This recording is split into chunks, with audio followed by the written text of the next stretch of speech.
Welcome, ladies and gentlemen. This is the INFOWARS Nightly News. It's Tuesday, March 13, 2012.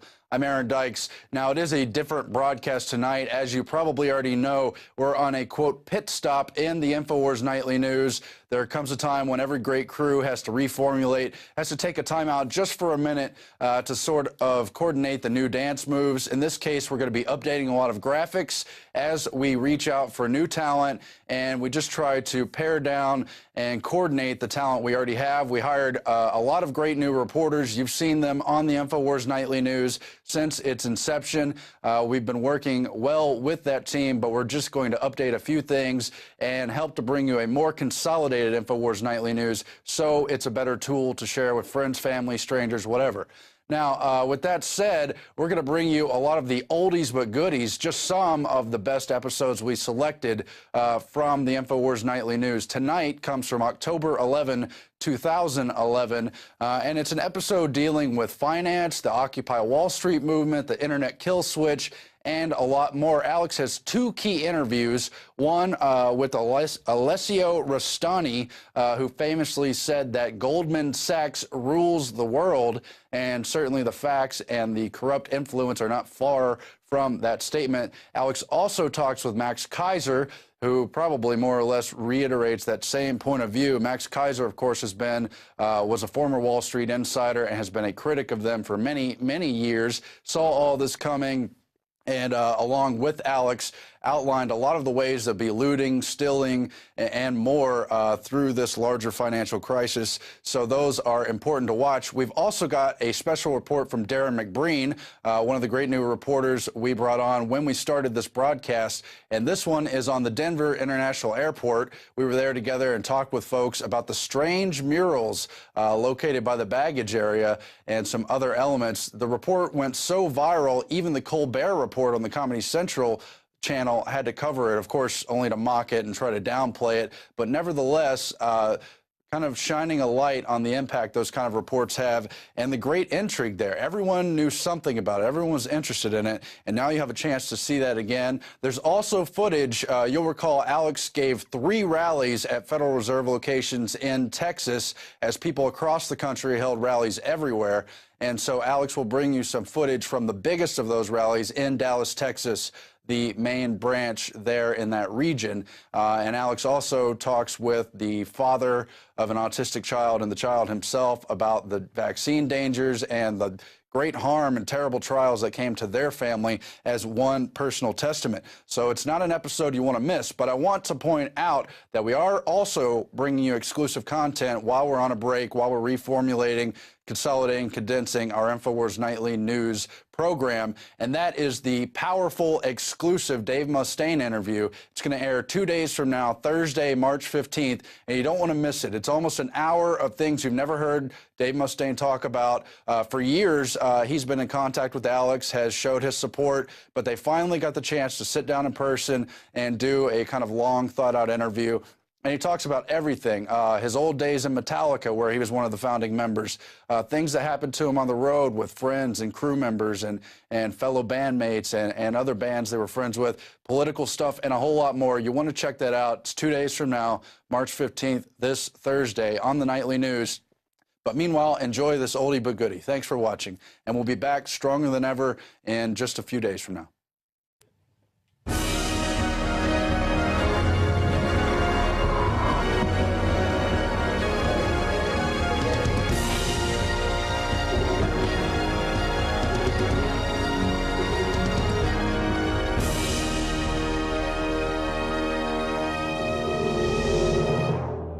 We're making history. For more than 50 years in this country, there has been no teleprompter-free news. Why is that important? I got stacks of news articles here, research that I've done, my crew's done. I'm here, a man with the information, with the crew, with the reporters, bringing you our analysis, citizen analysis, totally slanted and proud of it, slanted towards private property, individual freedom, a wild, wild west worldwide. In fact, we want to take 1776, not just worldwide, but galaxy-wide. That's what we're into.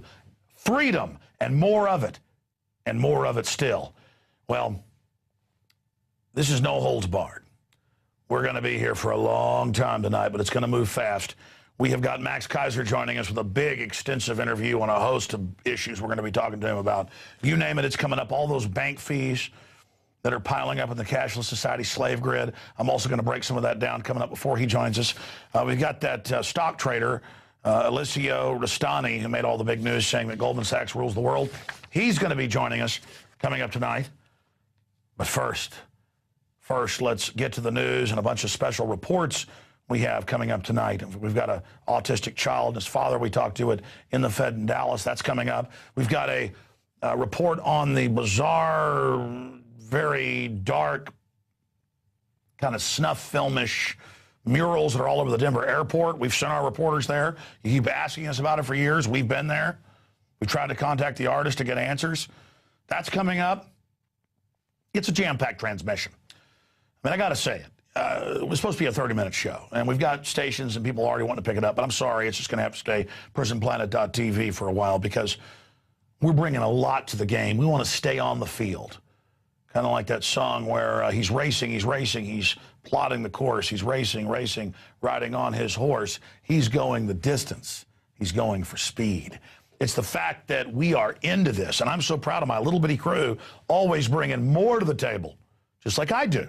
Never shutting up because we got passion. We're real. I'm not taking some federal talking point and repeating it and regurgitating it and manipulating the population. I'm here letting it all hang out.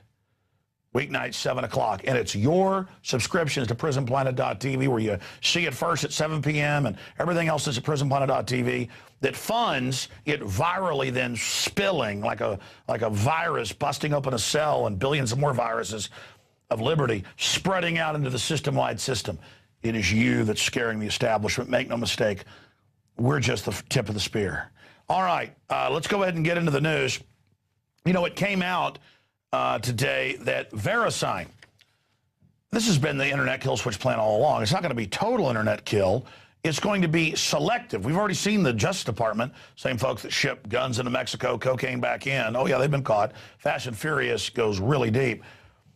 They have said that they want to be able to just kill sites individually, and the feds are already doing it. And so VeriSign says worldwide, if the UN or a private group or organization ask to be able to shut your website down, no judge, no jury, no nothing, it's shut down, it's gone, goodbye, bye-bye.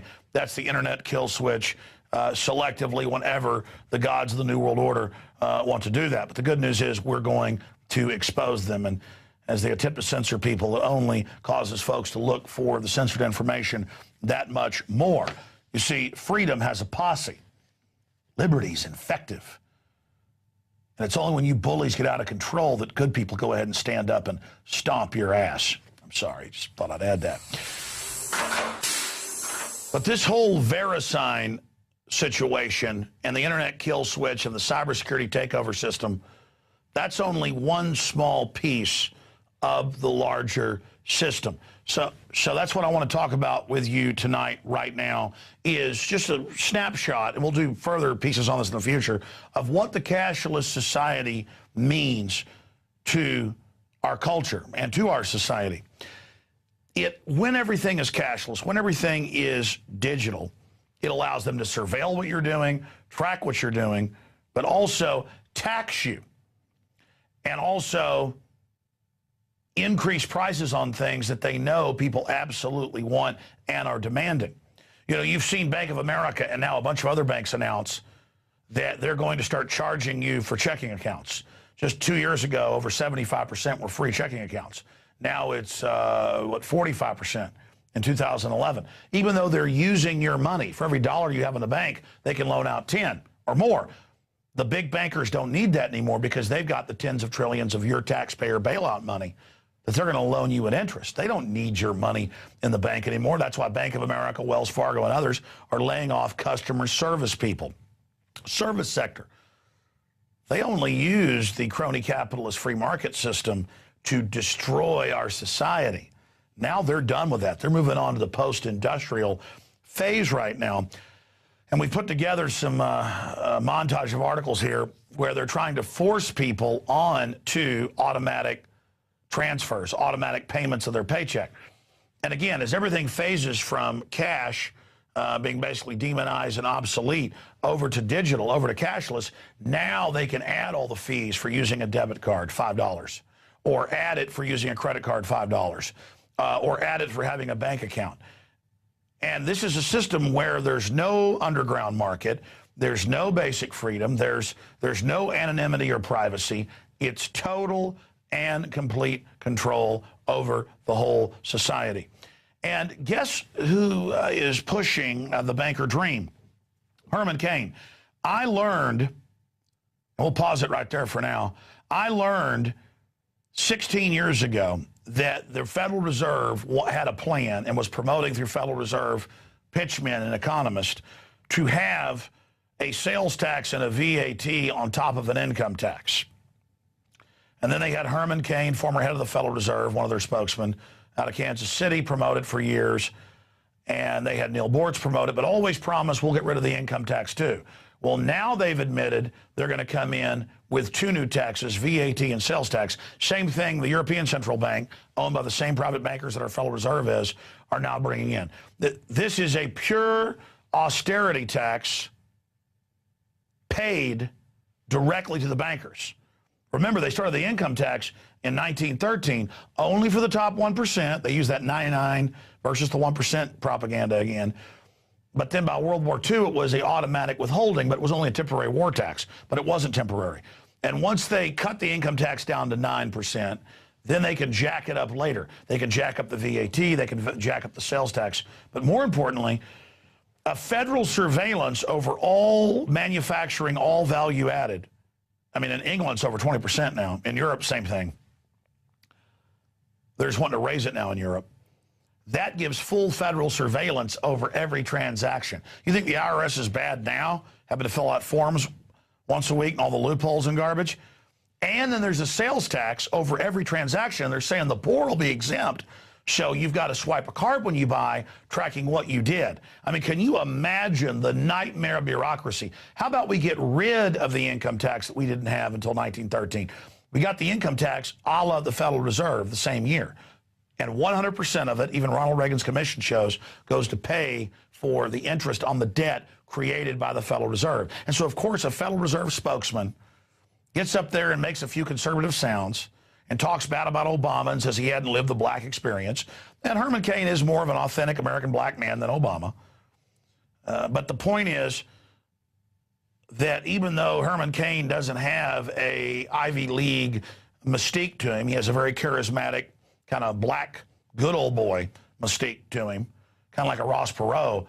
He is no Ross Perot. He is the former head, not some junior member, of one of the most powerful branches of the private Federal Reserve. I mean, he is a made man in the private bankster cartel. And he's up there going, I've got a 999 plan for you.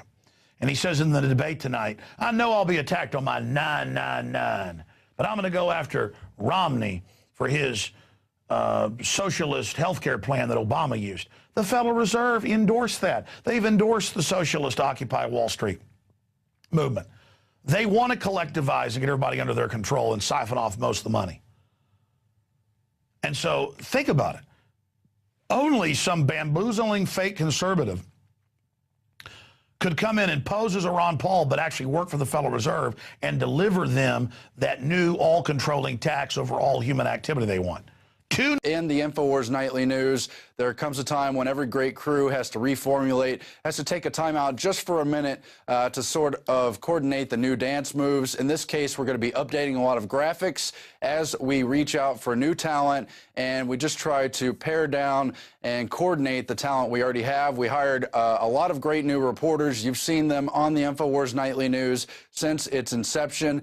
We've been working well with that team, but we're just going to update a few things and help to bring you a more consolidated INFOWARS Nightly News. One of the great new reporters we brought on when we started this broadcast, and this one is on the Denver International Airport. We were there together and talked with folks about the strange murals located by the baggage area and some other elements. The report went so viral, even the Colbert Report on the Comedy Central channel had to cover it, of course, only to mock it and try to downplay it. But nevertheless, kind of shining a light on the impact those kind of reports have and the great intrigue there. Everyone knew something about it. Everyone was interested in it.